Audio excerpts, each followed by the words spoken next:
Have you ever wondered how ancient civilizations healed without modern medicine? In the lush hills of the Amazon, a local tribe discovered a unique plant called ayahuasca, long before it caught the attention of the world.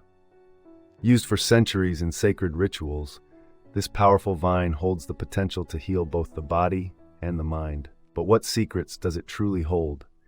As science delves into its compounds, researchers uncover miraculous properties that could revolutionize alternative medicine. With each study, the whispers of this forgotten healer grow louder, beckoning us to reconnect with nature's timeless remedies.